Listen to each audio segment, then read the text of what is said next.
Welcome to Crime Chronicles Confidential, where every whisper hides a wound and every love story might end in blood. This isn't just a tale of passion. It's a haunting journey through promises, lies, and a love that wore the mask of loyalty but had the blade of betrayal. At its heart is a single question that will echo long after the final word. Did he ever truly love her, or was everything, from the very first smile to the final goodbye, part of a carefully planned deception? Tonight, we uncover a story where love is tested, trust is shattered, and the truth cuts deeper than any knife. It was a quiet evening wrapped in golden light, the kind that makes even the most ordinary street feel like a scene from a forgotten dream. The air was thick with the scent of jasmine and the hum of a distant city settling into dusk. She was standing by the bookstore window, not looking for anything in particular, just lost in thought, unaware that in that fleeting moment, she was about to become the center of someone else's universe. He noticed her before she noticed him. It wasn't her beauty that first caught his eye, though she had plenty of that. It was something quieter, something in the way she tucked a strand of hair behind her ear, the way her fingers traced the spine of an old book like it held a secret only she could read. For a moment, he didn't breathe. He just watched, frozen, as if the entire world had tilted slightly and pointed in her direction. Their eyes met. Just for a second, a glance that felt like an hour.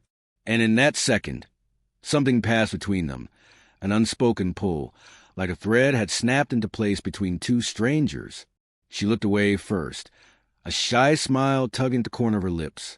He smiled too, but it had a touch of disbelief, as if he couldn't quite believe what was unfolding in front of him. He walked in, not because he needed a book, but because he needed to be closer to the feeling she had just left him with. Inside, the air was cool and smelled of paper and quiet histories. She was in the poetry section now, flipping through pages without really reading them. He stood a few feet away, pretending to be absorbed in something, all the while listening for the sound of her breathing, the soft rustle of the pages in her hands. When he finally spoke, it wasn't some rehearsed line or clever remark. It was simple. "Rio, that's a good one," he said, nodding toward the book she held. She looked up, surprised but not annoyed. There was something gentle in his voice, something that invited her to respond without hesitation. "You've read it?" she asked, her voice low but curious. "A few times," he replied, "but it never reads the same twice." They talked, not for long, just enough to know that this wasn't coincidence, that something bigger had brought them there at that exact moment. When she left, she didn't give him her number. She didn't need to. Both of them knew they would see each other again. And they did, again and again.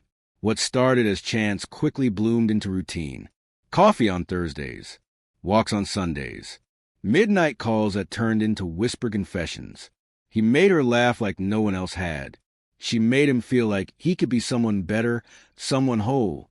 In the glow of those early weeks, there was no shadow, only warmth, only the echo of that first glance, still burning quietly in the background.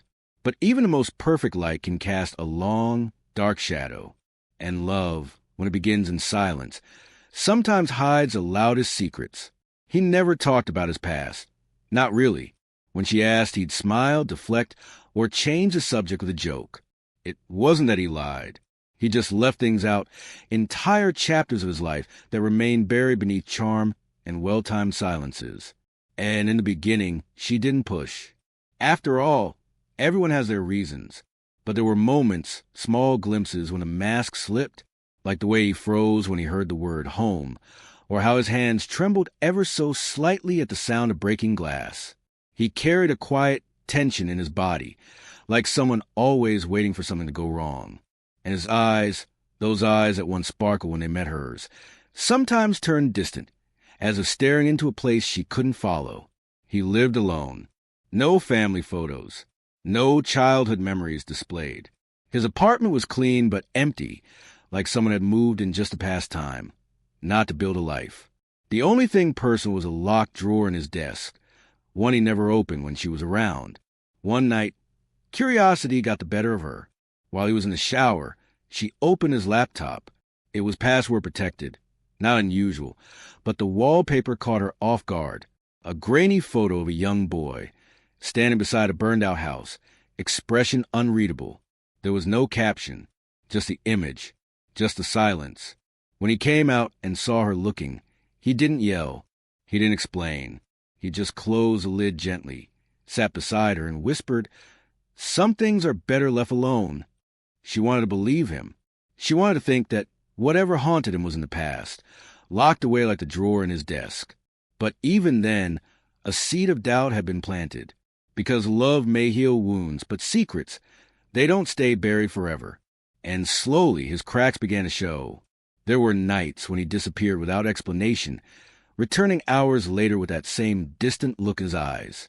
Once, she saw him flinch when someone called his name, except it wasn't the name she knew him by. And there were stories he told that didn't add up, timelines that blurred, details that changed depending on the day. He was a man running from something, maybe from someone, or maybe from himself. And though she didn't know it yet, the truth about his past wasn't just a hidden memory. It was a ticking clock, one that would explode the moment she got too close. There was always something ethereal about her, a softness in the way she moved, a calm in the way she spoke.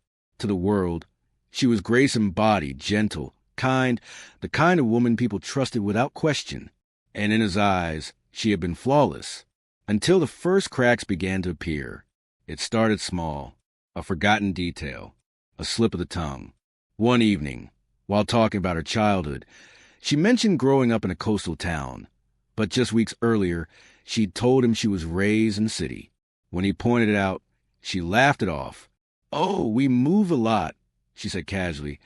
"I always forget which place feels more like home." But the way her fingers tightened around her glass said something else entirely.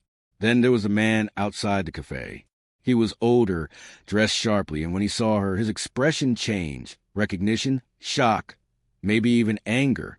She turned pale the moment their eyes met. She stood quickly, mumbled something about needing air, and walked away. Later, she swore she didn't know him. "He must have mistaken me for someone else," she said, smiling nervously. But something in that smile felt practiced, too perfect. He didn't confront her. Not yet, but he started paying attention. He noticed how guarded she was with her phone, how she always seemed to turn the screen away when it lit up.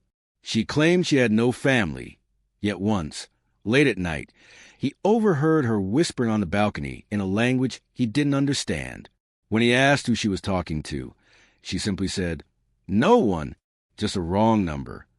But her voice had been too familiar, too warm for a stranger. Then came the missing day. 24 hours when she vanished. No calls, no texts, no explanation. When she returned, she looked exhausted, her eyes hollow, her hands shaking. "I needed space," she said. "I was overwhelmed." He wanted to believe her. He tried to, but the doubt had already taken root. The final straw came in the form of a photo, an old college picture shared by a mutual friend. She was in it, standing beside a man he'd never seen before, holding hands, smiling in a way she never had with him. The date on the photo? Just 8 months ago, a time when, according to her, she was alone and healing from heartbreak. When he showed her the photo, her face didn't register surprise. It registered calculation, like she was trying to figure out what he knew, how much he'd guessed. "It's complicated," she said finally. "There are things I haven't told you, things I was protecting you from." But by then it was too late. He had begun to question everything, every word, every glance, every quiet night that suddenly felt less like intimacy and more like manipulation. Was she really the woman he fell in love with?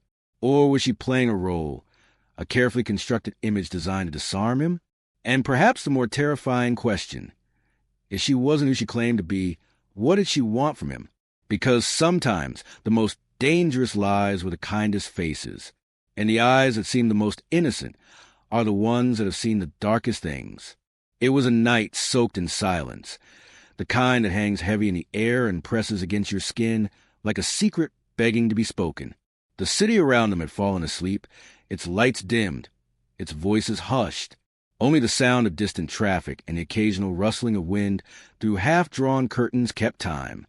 They were alone, wrapped in the stillness of a room that had heard too much and spoken nothing. She sat by the window, legs curled beneath her, gazing at the world outside with an expression he couldn't quite read. He stood behind her, his hands in his pockets, unsure whether to break the silence or let it stretch a little longer. There was a weight between them that neither had acknowledged, a quiet understanding that something deeper was growing, something dangerous and beautiful all at once. He finally walked over, sat beside her, and placed his hand gently over hers. She didn't flinch, didn't move, just let his fingers close around hers like they belonged there. "You're quiet tonight," he said, his voice barely above a whisper. "I'm thinking," she replied. "About what?"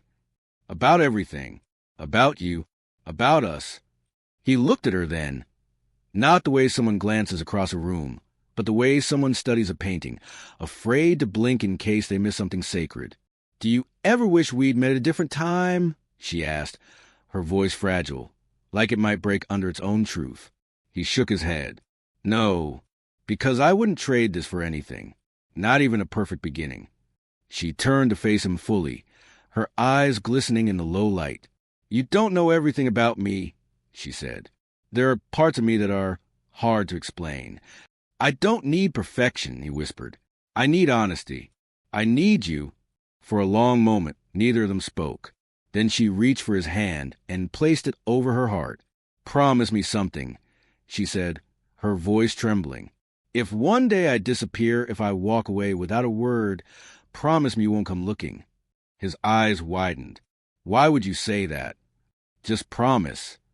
He searched her face, looking for the joke, the lie, the drama, but all he found was sincerity wrapped in fear. He didn't understand it, not fully, but in that moment, love overruled logic. "I promise," he said softly, though every part of him already knew he'd break that promise, if the time ever came. Then it was her turn. "And you?" she asked. "What do you want from me? What do you need me to promise?" He didn't answer right away. He leaned in, resting his forehead against hers. "Promise me," he whispered, "that when you say you love me, it's not just because you're afraid to be alone." Her eyes closed, and a tear slipped down her cheek. "I promise," she said. "I love you because when I'm with you, I don't feel lost anymore." They stayed like that, two broken souls making silent vows in a world too loud to listen. Outside, the city moved on, but inside that room, time paused. That night, they gave each other more than words. They gave confessions wrapped in skin, fears folded into kisses, and hope whispered between breaths. It was the kind of love that felt infinite, the kind that made you believe, even if just for a moment, that maybe, just maybe, this time would be different. But love built on secrets is like a flame in the wind. It burns bright, beautiful, and terrifyingly easy to lose. It was raining that night, not a soft, romantic drizzle, but a relentless downpour that drowned out footsteps and soaked the world in cold silence. The kind of night that made everything feel heavier, breathing, thinking, loving. She was late, not by minutes, but by hours. And when she finally walked through the door, her hair clinging to her face, her clothes dripping water onto the floor, something about her felt wrong. He was sitting on the couch, unmoving, his phone in hand, the clock behind him ticking like a warning. "Where were you?" he asked quietly, almost too calmly, not out of anger, but out of fear that the answer would shatter something he wasn't ready to let go of. She hesitated, avoided his eyes. "I got caught in the rain. I went for a walk. I needed space." "A walk?" he repeated, the disbelief in his voice barely contained. "For 4 hours? Without a message? Without a single call back?" "I didn't realize how late it was," she said, brushing past him. But the tension in her voice, the way her hand trembled as she reached for a towel, it didn't match the story. He stood, followed her. "Just tell me the truth." She froze, her back to him, her silence louder than any excuse. He took a breath, stepped closer. Was it him? Her shoulders tensed. And in that moment, she didn't need to answer. The truth was already in the air, thick and suffocating. "I saw the call," he said. "Your phone was on the table. I wasn't trying to snoop. It just lit up. Same name, same number, 3 times. She turned slowly, her face pale, lips parted as if trying to form words that wouldn't come. "It's not what you think," she said at last. "Then what is it?" His voice cracked. "Because if there's something I need to know, now is the time. I've given you all of me, and I don't even know who I'm giving it to." She looked down. Her voice dropped to a whisper. "There's a part of my life I haven't told you about. I thought I could leave it behind. I thought with you, I could start over." "What part?" he demanded, the pain rising in his chest like a tide. "A past relationship? A lie? Something worse?" She stepped forward, reached for his hand. "Please, let me explain. I didn't want to hurt you." "But you did," he said, pulling away. "And now, I don't know what's real anymore." That night, they didn't sleep beside each other. They didn't talk. The house, once filled with laughter and whispers, felt like a stranger's. Cold, hollow. It wasn't the betrayal itself that broke him. It was a realization that he had fallen for an illusion, that every moment, every promise, every "I love you" might have been built on a foundation of silence. And for the first time, he asked himself the question he had been too afraid to face. What if the person he loved never really existed at all? It was just past midnight when the call came. He was in the kitchen, staring blankly at the glowing numbers on the microwave, counting down the seconds of a meal he no longer had the appetite to eat. The silence in the apartment was heavy. He hadn't spoken to her in hours, not since their argument, and every corner of the place felt like it was holding its breath. The phone buzzed once. Then again, an unknown number.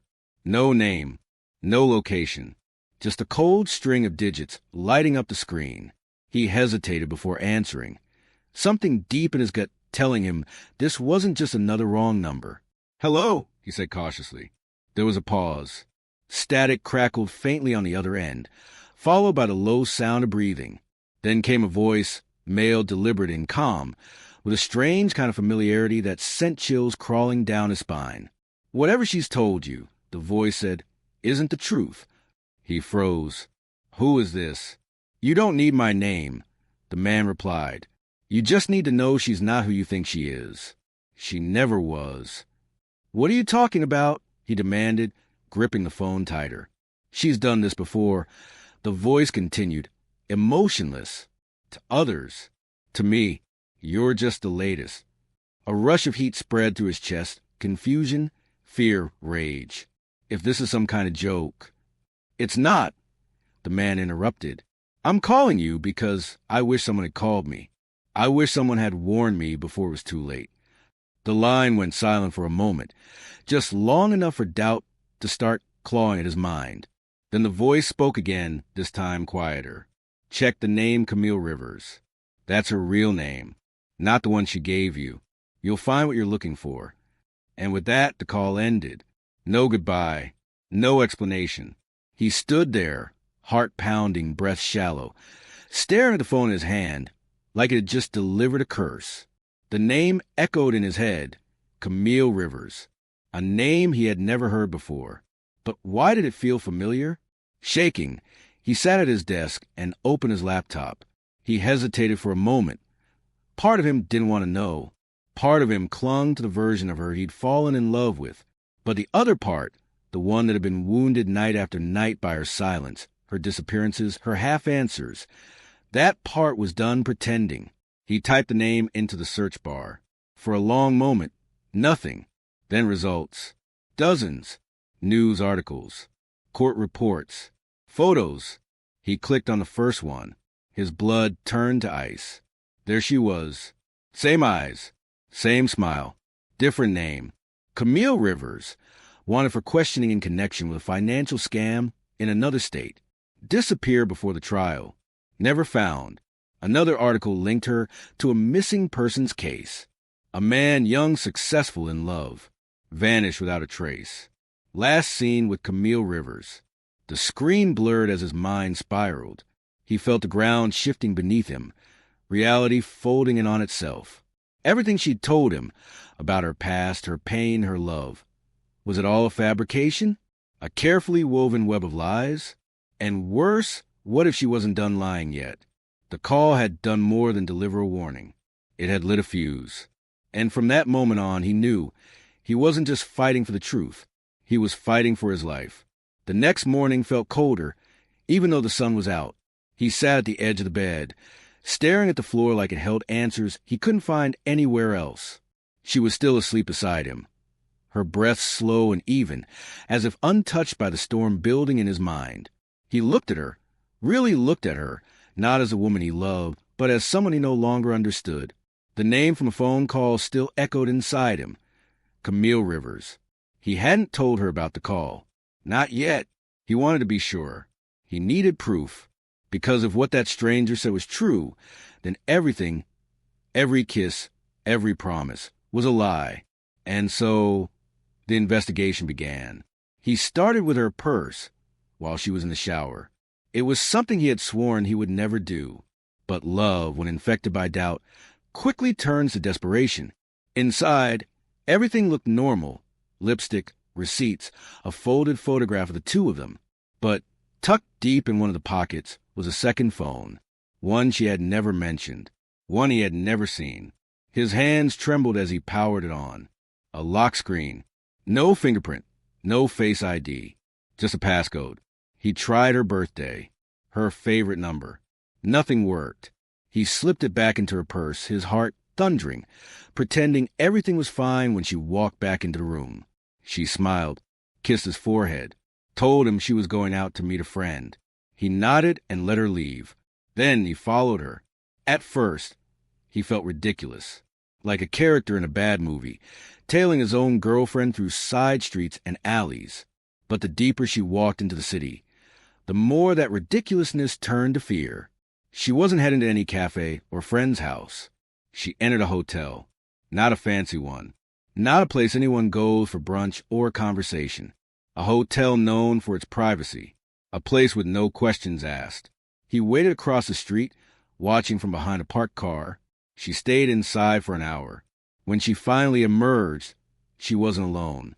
A man walked with her, older, dressed in a dark coat, wearing sunglasses despite the gray sky. They didn't touch, but their walk had the rhythm of familiarity. When she got into a cab, the man stayed behind. He lit a cigarette, looked around once, then disappeared into the crowd.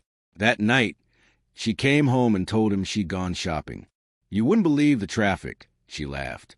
He nodded, smiled back, and lied just as easily. "Long day for me, too." But now, everything had changed. He began searching through her things when she left. He memorized numbers from her notebooks, tracked her locations, watched her movements like a stranger observing a suspect. And slowly, pieces began to fall into place. A storage unit rented under a different name. Receipts for wire transfers he never knew about. A hidden passport in the lining of her suitcase, with her picture, but a different identity. Each discovery twisted deeper into him, turning love into nausea. He wasn't just living with a liar. He was living with someone who had planned this. And yet, he couldn't let go. Not until he knew everything. Because in love, we never stop hoping that some part of it was real. Even when all the evidence screams otherwise. The evidence was mounting, but he needed more. Something undeniable. Something that couldn't be explained away with another soft lie or trembling confession. Doubt had already carved its place in his chest. But doubt wasn't enough. He needed the truth in its rawest, ugliest form. So he followed her again. This time, she didn't go to a hotel. She walked with purpose through a quiet residential neighborhood, her steps quick, almost anxious. She paused outside a small, ivy-covered house and checked the reflection in a window before ringing the bell. The door opened, and the man who greeted her wasn't just familiar. He was intimate. There was a moment between them, the kind of pause where I say things mouths cannot. Then, without hesitation, she stepped forward and embraced him. It wasn't a casual hug. It was slow, tender, and long enough to feel like betrayal. He snapped the photo before his hands could start shaking. They went inside, the door shutting gently behind them. He stood frozen across the street, his phone still raised, breath shallow, as though exhaling might shatter whatever was left of him. She stayed inside for hours. The next morning, she returned to him like nothing had happened. Her hair damp from a shower, her smile easy, her lips kissing his cheek like she had nothing to hide. He stared at her, searching her eyes for something, guilt, hesitation, a crack in the mask. But all he found was control, calm, the quiet confidence of someone who thought the game was still hers to play. He waited until dinner, until the candles were lit and the wine was poured, until she laughed at something he didn't say.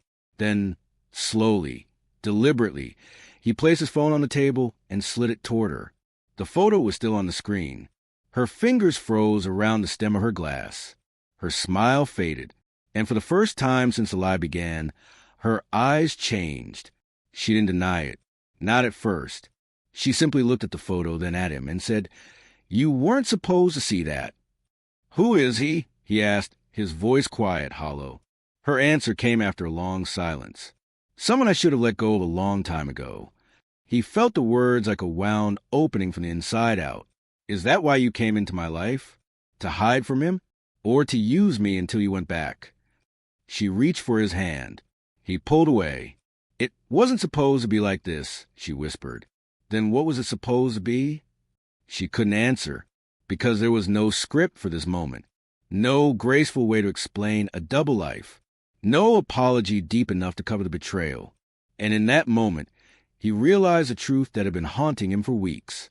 He was never the destination. He was the escape route, and she had just run out of road. He found it tucked beneath the loose floorboard in her closet, days after she was gone. The apartment was quiet, stripped of her presence, yet still haunted by the scent of her perfume and the echo of her laughter in the walls. Her things were gone, no clothes, no photos, not even a single hairpin left behind.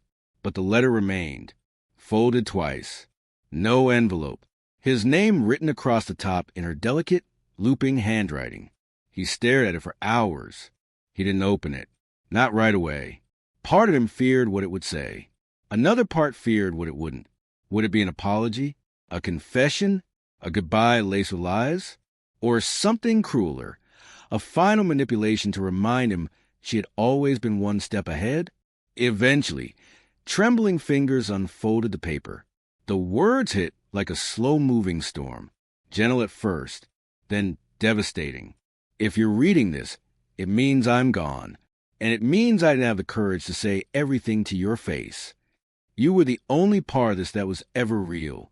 And I know that sounds like a lie, coming from me, but the way you looked at me, the way you believed in me, no one's ever done that before, and no one ever will again. I was drowning when you found me. You pulled me out of life I had stopped believing I deserved to escape. For a while, I wanted to become the person you saw in me. But the past doesn't let go that easily. People like me, we don't get second chances. We borrow time, and we leave before the truth catches up. You were never part of the plan, but you became my favorite mistake. There's so much I wish I could tell you, but if I did, you'd never be able to let go. And you have to, for your own sanity, for your own heart. I hope one day you'll forgive me, not because I deserve it, but because you deserve peace. Please don't come looking for me. If you love me, let me stay a memory. Goodbye, my almost." He read it twice, then 3 times. And each time, the words carved deeper, like knives dipped in honey, beautiful and agonizing all at once. She had vanished, not just from his life, but from the truth. She left behind only words, ink on paper, emotion without presence. And as he sat in a half-lit room with the letter clutched in his hands, he realized the cruelest part of it all. She had been the one to write the ending, but he was the one left living it.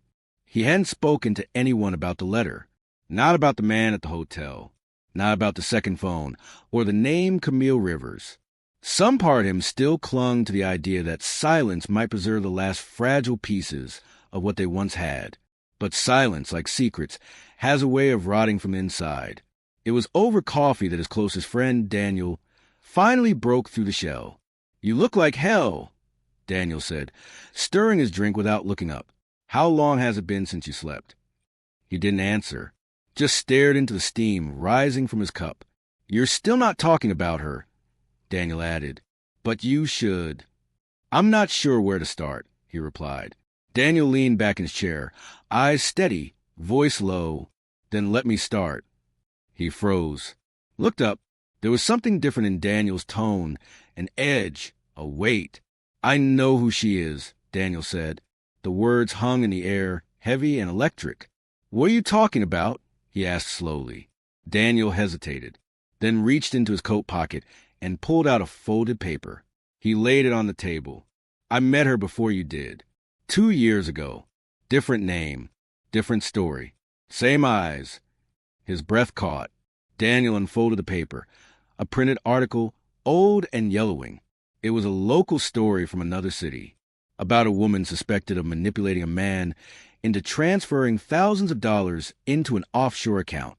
No proof, no charges. The man vanished shortly after. The woman disappeared days later. The grainy photo attached to the article showed her, not smiling, not styled like she was with him, just raw and real and unmistakably her. "You knew," he whispered. "I didn't at first," Daniel said, his voice filled with guilt. "I didn't connect it until a few weeks ago. I saw her on your Instagram, and I knew. I should have told you earlier. I thought maybe it wasn't her. I thought maybe I was wrong." "You weren't." Daniel looked at him, regret carved deep into his face. "She used me too. Not like she used you, but enough. And I let her. I wanted to believe she'd changed. But people like her don't change." There was a long pause. The cafe around them faded into a distant blur. "She told me things," Daniel continued. "Back then, about her past, about why she runs. She always finds someone kind, someone broken enough to fix. Then she makes them need her, and when she's done, she disappears before the truth catches up." He felt like he was sinking. "Why didn't you tell me?" he asked. Daniel's eyes lowered. "Because I didn't want to be the one to break you." But she already had. That day, something shifted. The fantasy was dead. The mystery was no longer romantic. It was calculated, cold, strategic. The woman he had loved wasn't a victim of her past. She was its architect. The knock came early, barely past sunrise. A sharp, deliberate rapping at the door that echoed through the apartment like a warning. He opened it, still in yesterday's clothes, half asleep and fully unprepared for the two men standing on the threshold. Detectives, plain clothes, badges, serious faces. "Are you Mr. Reed?" the taller one asked, already scanning the room behind him. "Yes," he replied cautiously. "What's this about?" "We like to ask you a few questions. Mind if we come in?" He hesitated but stepped aside. The moment they entered, the atmosphere shifted. They didn't sit. They didn't take notes. They just looked at him, at the space, at each other. "Do you know a man named Oliver Greaves?" one of them asked. The name meant nothing. "No," he said. The shorter detective exchanged a glance with the other. "He was found dead 2 nights ago, in a motel room. No signs of forced entry. No witnesses. Cause of death undetermined." His stomach twisted. "We found something in his belongings," the taller one continued. "A small notebook. Inside were several names. Yours was one of them." His voice cracked slightly. "Why would my name be in the belongings of a dead man I've never met?" "That's what we're trying to figure out," the detective replied. "Because your girlfriend's name was in there too. Twice." He couldn't breathe. What was his connection to her? "That's what we were hoping you could tell us." He shook his head, stunned. "I don't know anything about this."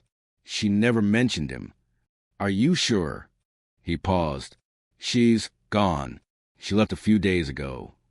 "And you didn't report it?" "She told me not to look for her." The detectives exchanged another silent glance, the kind that screamed there was more they weren't saying. "There's something else," the shorter one added. "We ran a background check on her. The name you gave us doesn't exist.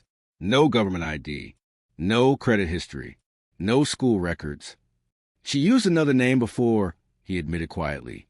"Camille Rivers." The detectives didn't flinch. "We've heard that name before," the taller one said. "In connection with another investigation. Different city, different year. Same kind of story. A missing man. No answers.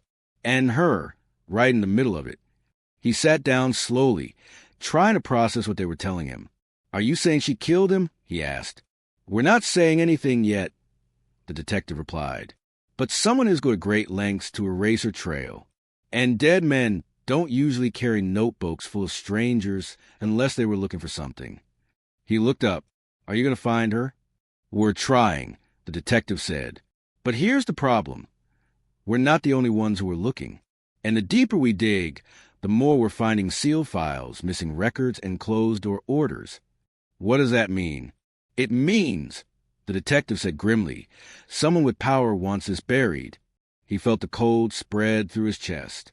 All this time, he thought he was chasing love, chasing a lie. But now, he realized he was entangled in something far bigger. This wasn't just a woman with a past. This was a cover-up. And somewhere between the silence of the notebook and the body in that motel room, the truth was screaming to be heard. But someone, somewhere, was making sure it never would be. The house stood at the edge of town, shrouded in overgrown weeds and the kind of silence that felt rehearsed, like something had pressed pause on life and walked away. It was the address the detectives had uncovered, linked to Camille Rivers through a forged lease and a burner phone. They had passed it to him reluctantly, under the condition that he wouldn't go alone. But he couldn't wait. He had to see it for himself. The moment he stepped out of the car, he knew something was wrong. The mailbox hung open, stuffed with weeks-old letters, some stain from rain. The windows were dark, the curtains drawn. The air was heavy, dense, almost too still, as if the house itself was holding its breath. The front door was locked, but the side entrance wasn't. It creaked open with a low groan that sounded less like wood and more like a warning. He stepped inside. Dust hung in the air like ghosts. The place was bare, no furniture, no signs of life, just cold floors and peeling wallpaper. But there was something else, something beneath the surface, a feeling, a pressure, the kind that makes your skin crawl before your brain knows why. The living room was empty except for a single chair positioned in the center, facing a wall. On that wall, dozens of photos had been taped, some faded, some recent, all of them of him. Different angles, different times, some from his social media, others taken without his knowledge. From a distance, through windows, across rooms, there was even one of him sleeping. He staggered back, heart pounding. His hand flew to his mouth as the realization struck him. She had been watching him, recording him, studying him. But why? In the hallway, he found a door partially ajar. Behind was a small room with a mattress on the floor, stained and sunken. A closet door hung off its hinge. Inside were boxes filled with burner phones, SIM cards, ID cards, all with different names, all with her face. And then the smell. He followed it to the basement. Each step down creaked under his weight, the air growing colder, damper. The single bulb overhead flickered weakly. And there, in the center of the concrete floor, lay a dark stain. Not recent, but unmistakable. Blood, dried, crusted, and smeared across the floor in a pattern that suggested struggle. On the far wall, he saw scratch marks, long, frantic, like someone had been dragged, or tried to escape. He couldn't breathe. Next to the stain was a single item, a bracelet, one he had given her months ago. Delicate, silver, inscribed with her fake name. He knelt beside it, hands shaking. Tears welled in his eyes, not just from fear, but from betrayal so deep it blurred the edges of his reality. This house wasn't a safe place. It was a trap, a chamber built for manipulation, control, possibly something worse. He had thought he was chasing answers. What he'd found instead was a crime scene, one no one had reported, one the authorities had conveniently ignored. And in that cold, echoing basement, surrounded by silence and stains, he realized the truth. This wasn't just her hiding place. It was her hunting ground, and he had been the next name on the wall. He couldn't sleep after what he'd seen in the house. The blood-stained floor, the wall of photos, the closet filled with aliases. It played on a loop in his mind. Every time he closed his eyes, he saw her face. Not the soft, loving expression he once knew, but something colder, calculated, predatory. He needed proof, something that could pull this entire illusion into the light. That's when he remembered the gas station across the road from the house. A small, barely functional place with a rusted sign and a single security camera bolted above the entrance. He didn't expect much, maybe nothing at all, but desperation leaves no stone unturned. He drove there the next morning, walked in with shaking hands and a photo of her. The attendant, an older man with tired eyes, stared at the picture for a long moment before nodding. "Yeah," he said. "She used to come in. Cigarettes. Prepaid phones. Quiet type. Haven't seen her in weeks, though." "Do you keep security footage?" he asked. The man hesitated. "Only for a month, unless something gets flagged." He reached into his pocket, pulled out the bracelet he had found in the basement, and placed it on the counter. "Please," he said. "It's important." Reluctantly, the man disappeared into the back room. Minutes passed like hours. Then he returned with a USB drive and handed it over. "You might not like what you see," he warned. Back in his apartment, he plugged the drive into his laptop. The files were grainy, time-stamped, poorly lit. Most showed empty streets and the occasional customer. Then, on a clip dated 2 weeks before she vanished, he found her. She was at the pump, alone, filling the tank of a black sedan. But she wasn't looking at the pump. She was watching the house across the street, watching his car, watching him. Then, someone else appeared in the frame. A man, the same one from the hotel. They didn't embrace this time. They didn't speak. She handed him a sealed envelope, and he walked away. She stood there a moment longer, then looked directly at the security camera, her expression unreadable. He paused the video, zoomed in. Her eyes were cold, focused, like she knew he'd be watching one day. But that wasn't the worst part. The next clip, dated 3 days later, showed the same man returning. Alone, he walked past the station, crossed the street, and entered the house. He never came out. He fast-forwarded through every hour of footage after that, day and night, rain and shine, but the man was never seen again. He checked the date. It was the same night the blood appeared on the floor. He stared at the screen, his heart pounding. He had just watched a man walk into a trap and vanish. This wasn't suspicion anymore. This was evidence. Undeniable. Unblinking. The camera had captured what no one else could, what she had carefully hidden in lies and charm. And now, for the first time, he wasn't the only witness, because the camera didn't blink. The camera didn't forget. The camera didn't lie. The courtroom was colder than he expected, not in temperature, but in atmosphere. There was no warmth, no trace of the woman he had once loved in the sterile rows of wooden benches, the heavy drapes, or the distant echoes of heels on tile. This wasn't a place for emotion. It was a place for evidence, for arguments, for truth stripped of beauty. She sat across from him, behind the defendant's table, wearing a simple black suit and no makeup. Her hair was tied back, her face unreadable. To the jury, she was just another name on a docket.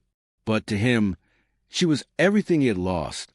The lie that felt like home, the dream that ended in a scream. The charges were serious. Identity fraud, financial manipulation, conspiracy to commit murder, suspicion in 2 unresolved disappearances. The prosecution painted her as a master manipulator, a chameleon who used charm as a weapon and love as a trap. But the defense had a different story. They called her a victim of trauma, of abuse, of a system that failed her again and again. They said she ran because she had to, that every lie was survival, that every deception was a cry for help. And they said the men she left behind had their own secrets, dark ones. He was called to testify. He stood before the court, every word pressing against the walls of his throat like a blade. "Yes," he said, "I loved her. Yes," he admitted, "I believed her." And when the prosecutor asked if he thought she was guilty, he paused, not because he didn't know, but because some part of him still wished the truth was different. "I think," he said finally, "she stopped knowing the difference between pretending and feeling. I think she convinced herself it was love. Maybe that's what made it real for a while." The courtroom was silent. Then came the footage. The grainy clip from the gas station. The man walking into the house. The timestamp. The fact that he never came back out. The bracelet found near the bloodstain. the notebook filled with names, her handwriting. Each piece added weight to scale. And still, she never cried, never spoke, just sat, eyes forward, lips pressed into a calm, calculating line. The closing arguments felt like funerals. One side buried her humanity. The other buried the past she never stopped running from. The jury deliberated for hours. He waited outside, pacing the hall, heart hammering with something between fear and sorrow. What did he want? Justice? Closure? Revenge? Or just for someone, anyone, to say out loud what he still couldn't, that she had never loved him, or that she had. When the verdict finally came, the room fell still. Guilty, on multiple counts. Maximum sentence pending. She didn't flinch, not even then. As the bailiff led her away, their eyes met one last time. No words, no apology, just a glance, brief, loaded, final. And in that look, he saw the echo of everything they had been, and everything they never really were. The truth didn't arrive with sirens or verdicts. It came later, quietly, like a shadow slipping under the door. He was back in the apartment, weeks after the trial, trying to erase the memories she left behind. But memories don't live in objects. They live in the spaces between silence. And one night, as rain tapped softly on the window, he opened a box he'd forgotten he had locked away. Inside were fragments, a postcard she once gave him, scribbled a quote that never made sense, a key he never found the door to, and a small flash drive she had once left on his desk and claimed was empty. He plugged it in without thinking, half expecting nothing. What opened was a folder, buried inside another, hidden with a name he didn't recognize. Dozens of video files. Short clips, most unlabeled. He clicked the first one. It was her, not the version he knew.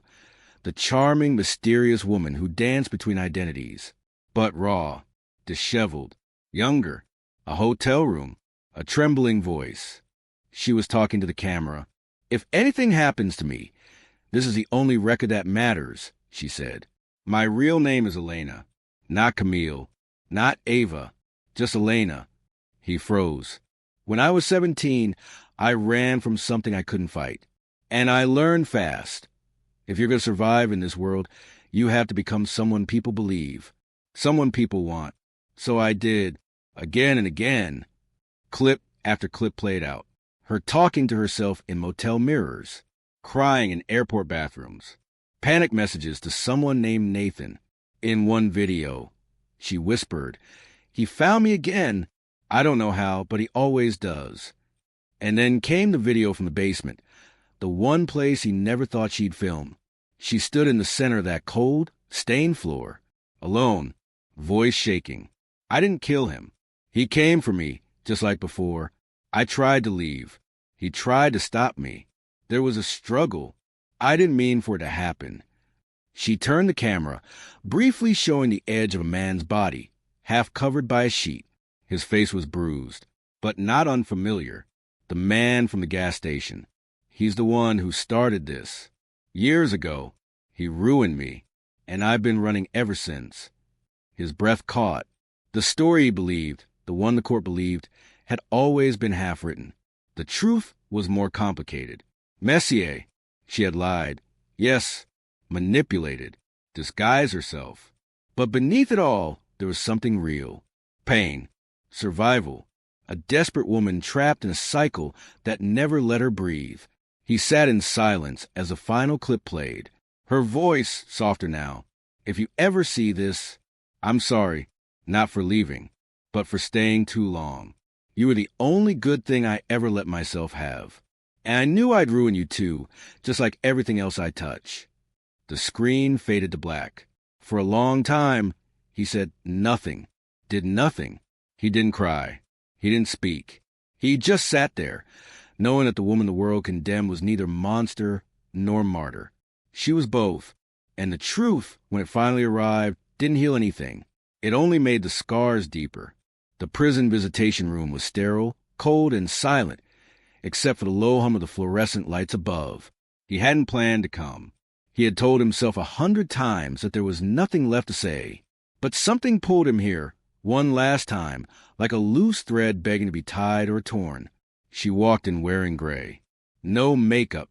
Her eyes were tired but alert. They sat across from each other, a thick pane of glass between them, with nothing but a phone to bridge the silence. She picked it up first. He followed slowly. For a moment, they just looked at each other. Two people who had been everything and nothing to each other. Lovers, enemies, strangers in the shape of home. He didn't ask her why. He didn't tell her what he had found on the flash drive. He just whispered, "Was any of it real?" She stared at him. No smile, no tears.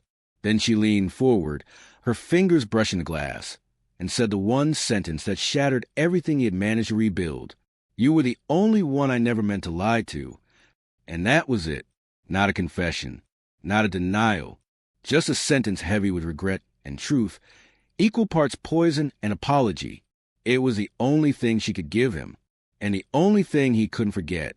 The world outside the prison gates moved on. Seasons changed. People came and went, but he remained suspended, somewhere between healing and haunting. Her words echoed in his mind every time he tried to forget. "You were the only one I never meant to lie to." It wasn't closure. It wasn't peace. It was a wound that refused to scab, a truth that offered no comfort. She was gone, locked behind bars for a sentence that might outlast memory itself. The trial was over. The city had turned the page. But he hadn't, because loving her had cost him more than time or pride. It had taken pieces of him he'd never get back. He tried to rebuild, moved apartments, changed numbers, left behind a town that now felt like a crime scene. But in quiet moments, in a passing song, in the perfume on a stranger, in the pause before sleep, she returned, not as the woman who betrayed him, but as the ghost of who she pretended to be. He read the letter one last time before burning it, watched the ink curl and the edges blacken, but even in flames, the memories stayed. The woman he loved had never existed, and yet he had loved her, fully, blindly, dangerously. They say love is worth fighting for. That real love is rare and sacred. But no one talks about the cost, about what it takes from you, what it leaves behind. In his case, the price was everything. His trust, his identity, his sense of safety. The boy who once believed in soulmates had been buried beneath her lies. And in his place stood a man who now understood a darker truth. That love, when twisted, doesn't just break hearts. It rewrites the meaning of survival. And sometimes, the deepest scars aren't left by knives, but by kisses that meant nothing and promises that almost did. Love, they say, is blind, but it's not. Love sees everything. It notices the silences, the patterns, the inconsistencies. It hears the words that aren't spoken and feels the tension in a smile that doesn't quite reach the eyes. But when we want something to be true, when we need it to be, we choose blindness. We ignore the red flags, rewrite the warnings, and convince ourselves that loyalty means silence. That trust means surrender. He learned that too late. What destroyed him wasn't just the lies she told. It was the lies he told himself. That she was different. That he was safe. That love, by its nature, could never be dangerous. But love isn't always soft. Sometimes it's sharp. Sometimes it wears a mask. Sometimes it enters gently and leaves you in ruins. The real lesson wasn't about her. It was about him, about the version of himself he gave away too easily, about the moments he dimmed his instincts just to keep the light of their love alive, about the fact that love should never require you to doubt your own reflection. She taught him that pain doesn't always come from hate. Sometimes it comes dressed as love. And now, with scars in place of certainty, he walks forward, not bitter but wiser, not broken but changed, because love isn't the enemy. But blindness by choice, that's the real betrayal. And if there's one truth he carries now, it's this: love with your heart, but never close your eyes, not even for a beautiful lie. Has something like this ever happened to you? Have you trusted someone so deeply, only to discover a truth that shattered everything? If you've lived through love, loss, or betrayal that left a mark, share your story in the comments below. Your voice might be the one someone else needs to hear. Don't forget to subscribe to Crime Chronicles Confidential for more real stories that cut deep expose hidden truths, and remind us that behind every perfect smile, there might be a secret. And tell us, what kind of story should we uncover next? Your suggestion could be our next mystery. Has something like this ever happened to you? Have you trusted someone completely, only to uncover a truth that changed everything? If you've experienced a love that turned into a lie, a betrayal that left you questioning reality, share your story in the comments below. You never know who might relate or who might need to hear it. Don't forget to subscribe to Crime Chronicles Confidential, where every story reveals what lies beneath the surface. And let us know, what mystery should we uncover next? Your idea might become our next deep dive into the dark side of truth.